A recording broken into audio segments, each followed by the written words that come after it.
सुमित्रा सुनती हो, मैं खेत पे जा रहा हूँ। जमींदार साहब ने बुलाया है। आज लड़की की फीस भी भरना है। मैं कुछ पैसे मांग लूँगा उनसे। ठीक है, मैं जा रहा हूँ। की ओर चल पड़ता है। मैंने कह तो दिया है जमींदार साहब से पैसे की, यार क्या पता वो देंगे क्या नहीं देंगे। वो मन में सोच रहा था। वो बहुत बहुत दुखी था और जमींदार के घर की ओर जा रहा था। कहीं नहीं जा रहा भाई, जमींदार के पास जा रहा हूँ। मुझे पैसे की ज़रूरत है। मैं लड़की की फीस भरना है और मुझे रामू भाई, क्या करोगे बेटी को पढ़ाकर? बेटी तो पराया धन है। वो तो अपने घर चली जाती है। बेटियां अपन को कमा के कुछ नहीं देती हैं।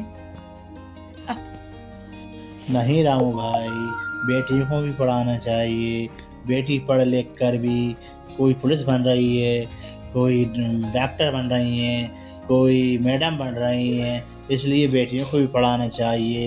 ये पुराने सोच बदल दो श्यामू। ये अच्छी बात नहीं है कि तुम बच्चियों को नहीं पढ़ा रहे।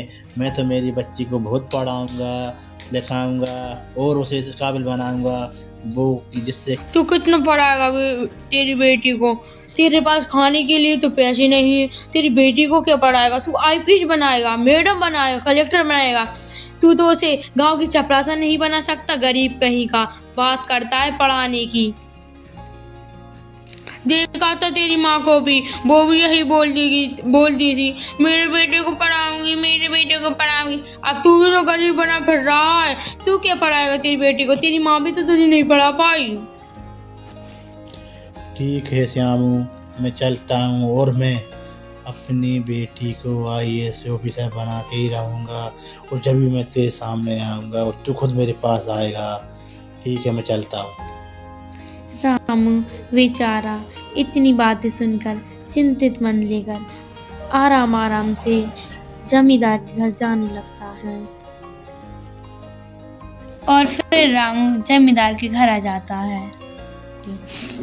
राम राम जमींदार साहब, मैं आपके घर इसलिए आया हूँ। मुझे पैसों की जरूरत है। मुझे लड़की को बाहर पढ़ने के लिए भेजना है। मैं आपके यहाँ रात दिन काम करके पूरे पैसे एक एक पाई चुका दूंगा, लेकिन मेरी बच्ची को मैं बाहर जरूर भेजूंगा पढ़ने के लिए। क्या आप मुझे पैसे दे सकते हैं? मुझे पैसे की बहुत ज़रूरत है। मेरे घर में 2 वक्त खाने के लिए भी नहीं है। बहुत अच्छी बात है, तुम अपनी बेटी को पढ़ाना चाहते हो। कितने पैसे चाहिए मैं तुम्हें दे दूँगा पूरे पैसे। ऐसे बहुत कम आदमी हैं जो अपनी बच्चियों को पढ़ा रहे हैं और आगे बढ़ा रहे हैं। बहुत से आदमी ऐसे होते हैं जो अपनी बच्चियों को पढ़ाते लिखाते नहीं हैं और उनको वो अनपढ़ ही रखते हैं और उनकी जल्दी शादी कर देते हैं, जिससे उनका घर बर्बाद हो जाता है और वो दर भटकती फिरती रहती हैं। रामू, तुम्हारा बहुत सही ख्याल है। मैं तुम्हारे साथ हूँ। जितने ही पैसे लगेंगे मैं लगाऊंगा। ठीक है, तुम अपनी बच्ची को पढ़ाओ, उतना पढ़ा सको उतना पढ़ाओ।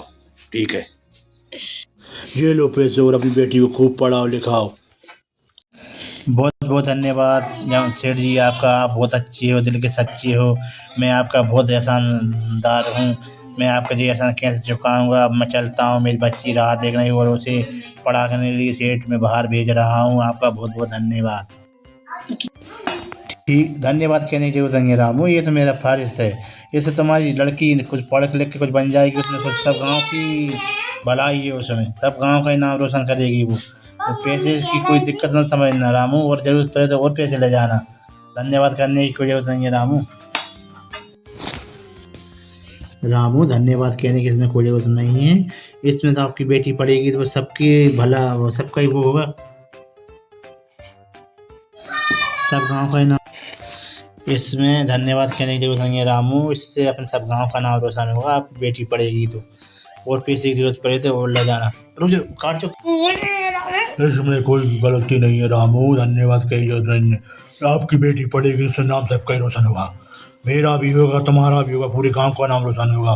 खूब दिल लगा के पढ़ा अपनी बेटी को, इतना पढ़ सके उतना। मैं तुम्हारे साथ हूँ रामू। जब भी जरूरत पड़े मुझे बता देना कितने पैसे की जरूरत पड़ रही, मैं सब दे दूँगा तुम्हें रामू। लेकिन अपनी बच्ची को पढ़ाओ लिखाओ। वैसे भी मेरी कोई संतान नहीं है। अगर तुम्हारी बेटी पढ़ जाएगी मुझे बहुत खुशी होगी। मैं हर एक गांव के बच्चे को अपनी बेटा बेटी समान मानता हूँ। मैंने आज तक किसी को पैसे के लिए ना नहीं किया रामू। तुम तो जाओ अपनी बेटी को पढ़ाओ और शहर भेज दो पढ़ने के लिए। ठीक है रामू। से जमींदार साहब बहुत सही आदमी हैं। ऐसे जमींदार साहब होना चाहिए जो देखो बिना कहे मुझे पैसे दे दिए और कहने लगे अब मेरी लड़की को अपनी लड़की मान रहे हैं, मैं अपनी बेटी को बहुत पढ़ाऊंगा और काबिल बनाऊंगा और उस श्यामू के मुंह पे मुंह तोड़ जवाब दूंगा। उसने मेरी लड़की के खिलाफ मुझे भड़काया है, मैं उसे सबक सिखा कर ही रहूँगा और अपनी बेटी को पढ़ा कर रहूँगा। और है अब जो सेठ जी ने उसे पैसे के लिए हाँ कर दिया। सुनती हो, मैं ले आया पैसे जमींदार साहब से, आ जाओ अब अपनी बेटी को पढ़ाएंगे लिखाएंगे। जी बुला लिया जी ये तो डाला पहले। अच्छा, जमींदार साहब ने दे दिए पैसे, ठीक है। तो अपन आज ही अपनी बच्ची को शहर पहुंचा देते हैं, क्योंकि उसका जल्द से जल्द पढ़ना बहुत ज़रूरी है। उसकी टीचर्स बोल रही थी कि पुलिस के फॉर्म में अभी भरा रहे हैं, और ठीक है जी, अपन उसको शहर पहुंचा देते हैं, उसके फॉर्म वो वहीं भर देगी। ठीक है जी, आप कार वाले को फ़ोन लगा दीजिए। ठीक है मालती, मैं अभी फ़ोन लगाता हूँ और जीप वाले को बुलाता हूँ, अपनी बच्ची को बम्बई पढ़ने भेजते हैं। कार आ जाती है और फिर सभी लोग बाहर आ जाते हैं। फिर मालती बोलती है, मम्मी पापा मैं चलती हूँ, अब मैं पापा का सपना पूरा कर ही कर लौटूंगी। अब मैं एक IPS ऑफिसर बनकर ही लौटूंगी। बाय बाय मम्मी पापा। और फिर मालती कार में बैठ जाती है और फिर अंजलि कार से शहर की ओर रवाना हो जाती है। और फिर अंजलि शहर आ जाती है। अब वो ठान लेती है कि अब मैं दिन रात पढ़ाई करूँगी। अंजलि की रात दिन की मेहनत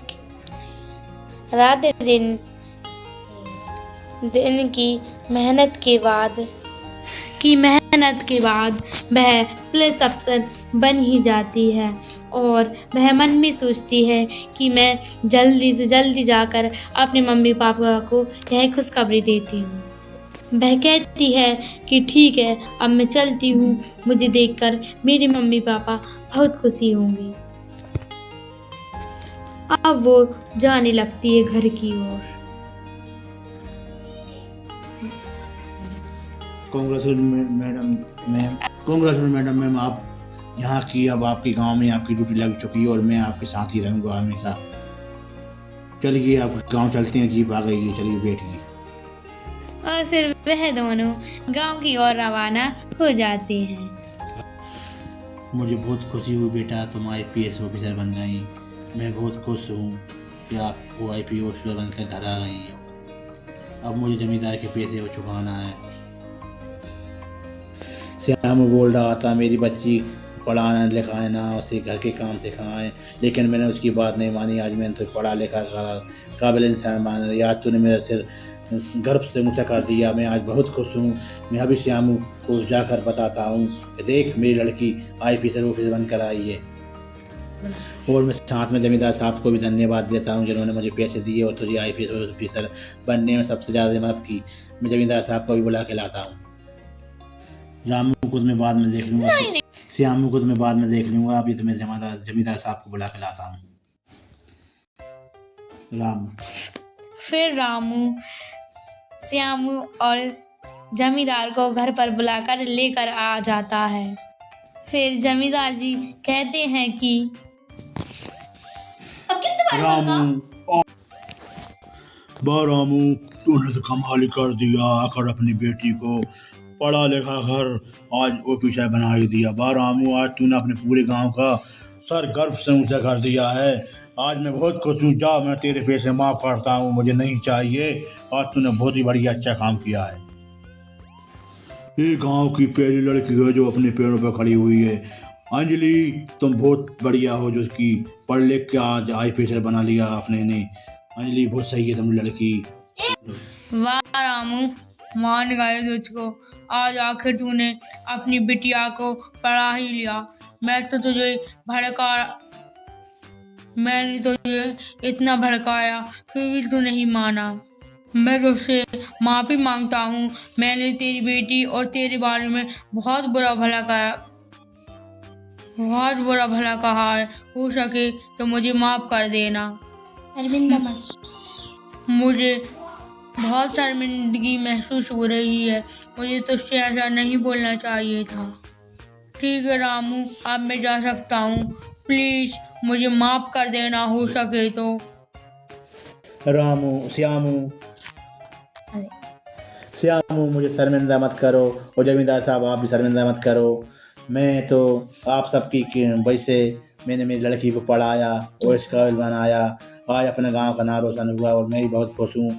श्यामू, अगर तू इतनी बातें मुझसे न करता तो शायद मैं मेरी बच्ची को नहीं पढ़ा पाता। तूने बढ़िया मुझसे इतनी बातें करी तो आज मैं बच्ची को पढ़ा कर इतना बड़ा यूपी बना पाया। यह कहानी यहीं समाप्त होती है। हमें इससे यह सीख मिलती है कि हमें किसी के भड़काने में नहीं आना चाहिए और अपनी प्यारी सी बेटी रानी को पढ़ाना चाहिए। बेटियां बहुत भाग्यशाली होती हैं और हमें श्यामू की तरह बातें नहीं करना चाहिए। हाँ, वीडियो पसंद आए तो हमारे चैनल को लाइक करें, सब्सक्राइब करें और कमेंट में